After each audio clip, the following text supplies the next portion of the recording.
So we've two more sessions left in the interview, Ruthie, right? So I want to switch it to resilience, character building, and mental health, right? And you've touched on it already that your dad, he instilled three principles in your life. So it was faith, attitude, and character. Tell me a bit more about those. I know you touched on them, but how important were those three principles for you? Wow. Those three principles that my dad taught me, that he would say over and over and over: your faith, and not trying to beat people across the head of the Bible. Your faith is something bigger than you. We grew up Baptist, and I have friends Catholic, I have friends different religion, it don't matter. But your faith, something that we are here for a reason. My faith is that my foundation is my faith, because it's not about how rich you are. We all know some stories. People got they got materialistic thing, they got money they can burn, and they still don't have something on the inside. So I think having faith, something that bigger than me, like this is not just about me. And so faith is so important, because there's a saying, to the world you might be one person, to one person you might be the world. And also that your gifts, the Bible did say your gifts will put you before great men. So understand that what we're doing is bigger than us. Faith, attitude is your mindset. And your mindset is that every situation you approach, like I say, every day I wake up, I'm thinking like, okay, how can I be better today? How can I be productive? How can I bring light to someone else's life? And the attitude, the mindset. So I'm not dictating my attitude on things that happen.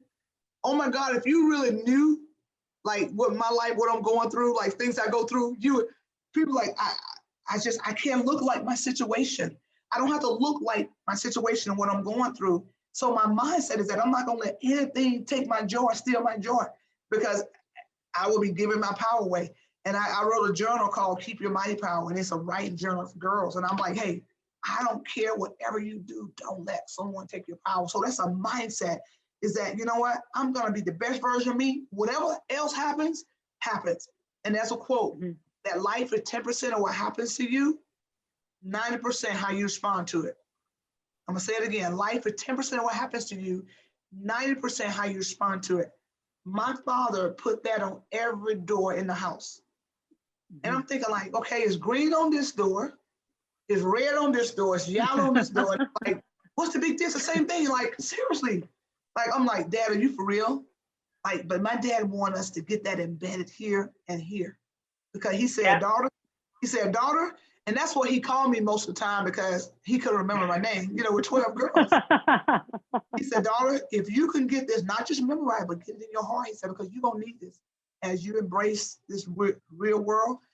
Life of 10% will happen to you. And sure enough, I've had to use it. I've kept it in my pocket. I keep it around my neck. That life of 10% will happen to you.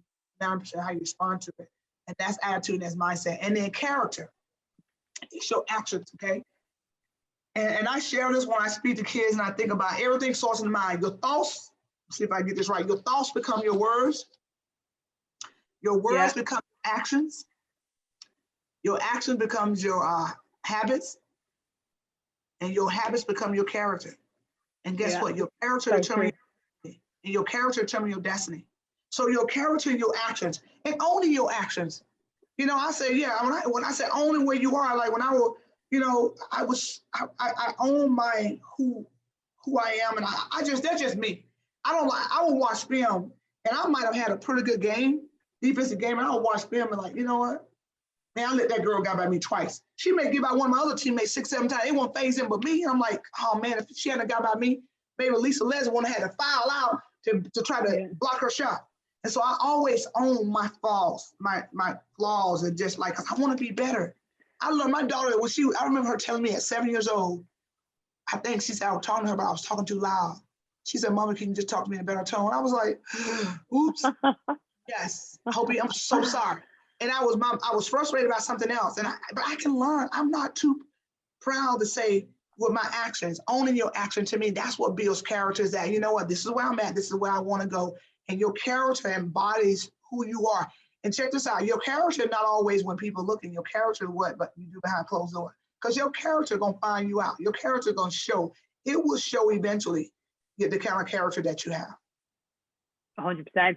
I think if anyone gets anything from this interview, it's those three principles that they can take throughout every way of life. Faith, character, attitude. And guess what? Those three things, it doesn't matter your status. It doesn't matter the color of your skin. It doesn't matter. It's not an economical status. It is like those three things that if you don't have pockets to put them in, you can put them around your neck.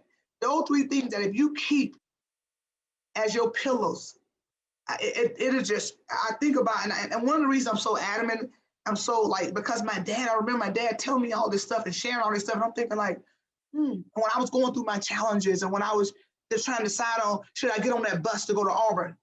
And my dad said, oh, you got this. Get on that bus to go to Auburn. You got this. I'm thinking like, okay. He said, I believe in you. You're going to get there. You're going to prove to him. I'm thinking, yeah, my dad said, that's what dads do. He trying to cheer me up. Okay. He trying to cheer her up his daughter. I'm thinking like, there's no way. If I'm going to school, they already showed me they already want me. They flew my sister on a private jet. And they put me on a bus to go there. And I'm thinking like, I'm sitting on the bus for 10 hours going to Auburn. 10 hours and I get there and the coach tells me, wow, they were shocked that I even came. They didn't think that I would even come because 10 hours on the bus and my sister on a private jet, I should have known then that I wasn't as much of a value in their eyes. And I was like, but my dad encouraged me to go. My dad said, listen, don't give your power away by not going, because you'll look back years from now and say, you know what, I blame Auburn. But he said, no, you cannot. Because guess what? If a door closed, find a window to get through. That's part of your action. That's part of saying, I'm not going to take no for an answer. So I went on to Auburn and I ended up, obviously the rest is history. But had I not gotten on that bus, then I would not have been able to experience the things I have. And fear scares us. And we don't want to fail. But I'm glad that my dad just kept nudging me, say, hey, you got this. There's something inside of you. I'm just here to remind you that you got what it takes. But it would have been so easy for you. Your sister, Mayola, is your sister named Mayola? Yes. She was getting recruitment offers left, right, and center, and you just jumped on a bus for 10 hours. And like, what was the resilience piece there like for you? Because you were going knowing they didn't want you. Yeah, I had a feeling, but I still had to have my conversation. And when I had my conversation with them, because they promised my parents, I had to go home and think about this for a week. I can remember them driving me home, and I'm devastated.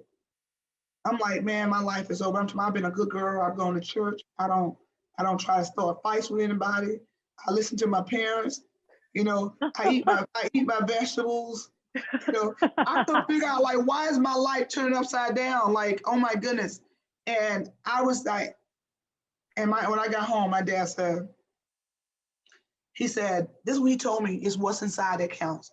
He said, don't worry about what people say as long as it's not true. He said, if you don't show back up, you're going to be telling them what they saying about you is true, that you're not good enough. You'll never make the travel team. He said, don't let people label you like that. Don't give your power away. He said, you got this. And I'm thinking, he said, I think you should go. He said, but it's your decision. So I chose to go back, not knowing if I would play at all. But I knew, it created, and I might be going to our other subject, but I didn't know if I would play. I knew I had this sense of urgency.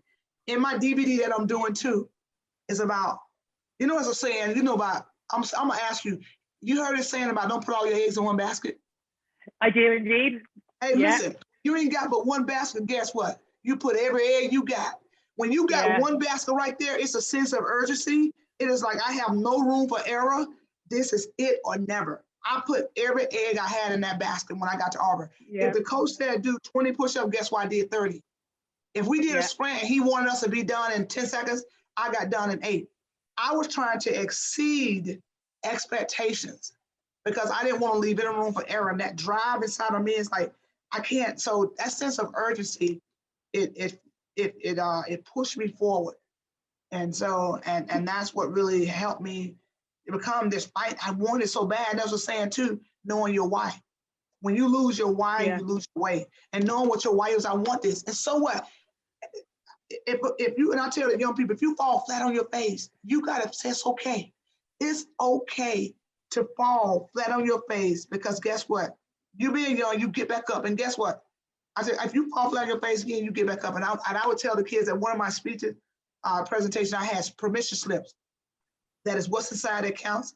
That to the world, you might be one person. I had that quote, and on the it's at bottom permission slip. I give you permission to soar. I give you permission to fail. I give you permission to to come up short, but you never know if you don't go. The Yeah. bottom line. I think we're all too afraid of failing though. Like, It I is. wouldn't want to put all my eggs in one basket. I want a plan B in case it doesn't work. But then you're saying if you want something bad enough, you actually have to put all your eggs in one basket. So like, that's interesting for people listening, that they might go, okay, actually, I really want this, so I'm actually going to go and get it. Because guess what? When you got plan B, and I do plan B, I'm very flexible. You know, to be successful, Yeah. you got to have some flexibility. Because in the game, you draw the play, and I'll play. Yeah. How often does a play go like exactly how you want? I think it's 70% of the time it doesn't.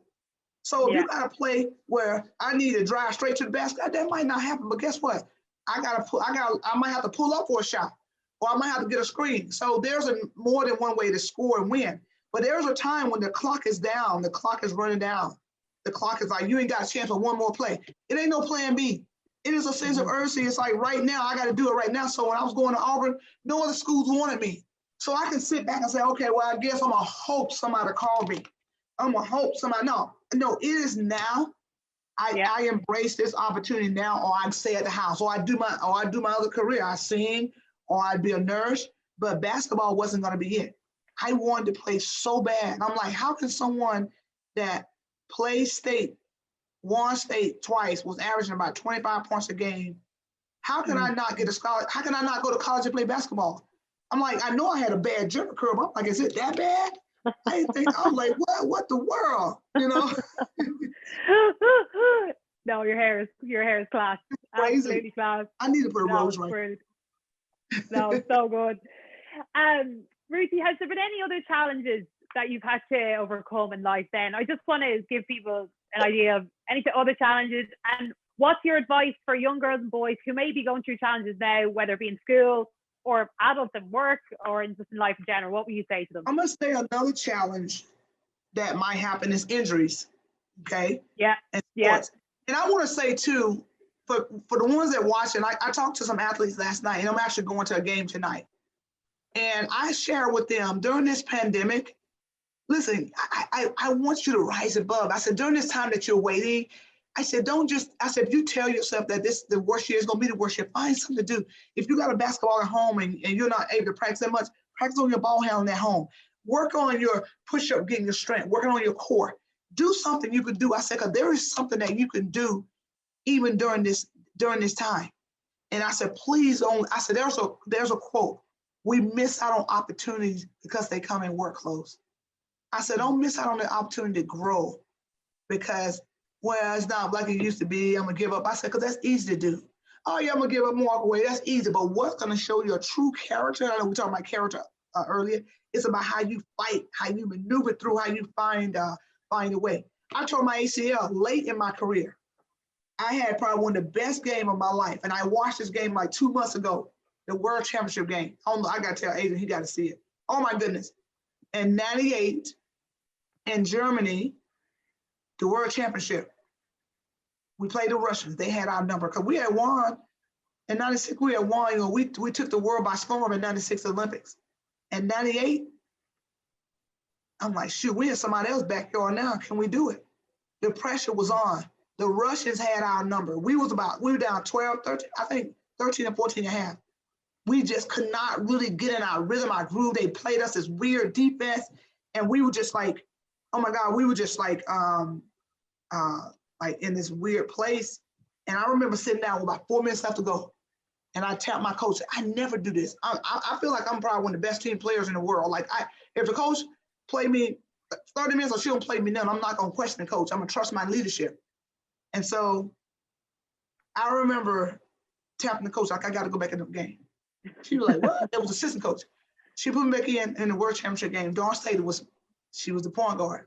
I hit 2 big shots, like down the stretch. Me, Dawn Slater, and Lisa Letter scored 16 points, just us in the last. We beat them by like 4 or 5 points. And when I watched that game like 2 months ago, I was like, oh my God, it was so exciting. Like I knew the outcome, but I was still like, oh my God, look at this game.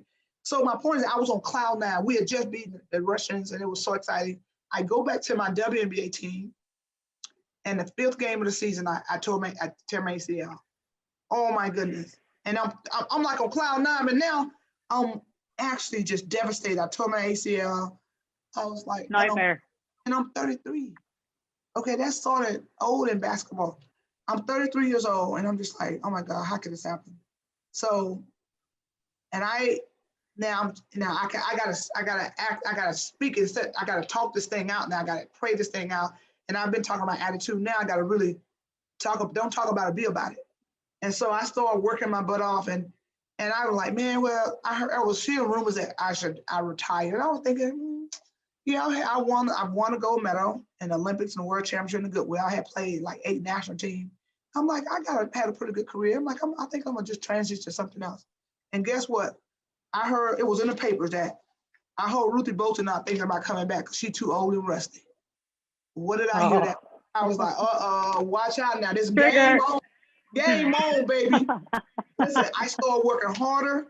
I started going to swim classes, getting back. I said, I'm getting back. And I worked my butt off. And I came back. I made an all-star team for the WNBA the following year. I'm talking about this injury. Eric Heiden was a 5-time gold medalist in skiing. And he was a doctor. People didn't know that. He was my surgeon. He was in that Amazing. skate show. They be going around the curves. Yeah. He said, not just any athlete, 100 of the world's best athletes now, not just everybody say, okay, I play sport. 100 of the world intense, gritty, only 10% of them will come back from that injury that I had. My knee was like, they didn't think I would ever even almost not walk again. I came back and made the Olympic team. I made an all-star team and Olympic team. That was just tenacity, grit. And yeah, it was hard to hear those people say those things, but I use it to elevate me. So I tell kids, I tell youth, adversity, I say it's the most beautiful portrait in the world. Is to watch someone say, watch my work. It's to use something negative and use it to elevate you. And I share with them, I said, please, I'm telling you. I said, if you decide you're just not going to do it, if I decide, you know what, yeah, I'm good. But if you want something, you got this burning desire in you, I said, I'm telling you, you got to go for it. Because guess what? Most of the time, you want to feel like I didn't stop because of fear or because they said I wasn't good enough. So that type, I said, it hurts. If you don't like being rejected, you don't like being ridiculed, but I'm telling you, tap into you.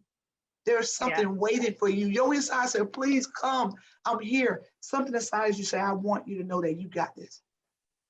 I'm going to say this real quick. I was just in Puerto Rico, a little boy. Oh my God, it makes me tear up. It was, let me see, what's his name? I'm thinking his name was Tom. He was just so adored. He was about 10 years old. My eyes got water. I was thinking about it. His mom said, I want you to talk to him. And he was just sitting there. He was looking. He was sort of quiet. And I said, what's wrong with the guy? And he was just really shy. I hurt my ankle. And he was, because he was a skier, not skier, sorry, a surfer. He's surf. And his teacher got killed 6 weeks prior. And he was one, missing him. And two, he got injured. And so now it's just like all these double things that make him feel like he don't worry, he's not being noticed now. Is he gonna ever make it back from his injury? All these different things in a little 10-year-old head. I said, listen, and I told myself I had an injury too. And at one time I felt like, man, I feel like I'm missing out. I see everybody else doing everything else. I said, but during this time, when I shifted my mind, I said, what can I do while I'm sitting here? Grow, learn. I said, read, study. I said, catch up on your schoolwork. I said, well, your leg gonna heal. I said, trust me, this is just minor of what you're gonna do. I said, I'm telling you. I said, you don't want your mom worried about you. Your mom got a lot of stuff to do. So I said, what you do every day, I want you to get up, I want you to look in the mirror. And I said, I want you to put your hand right here. Know your heart. You got a heartbeat? Oh, it's a great day. Then I said, I want you to flex.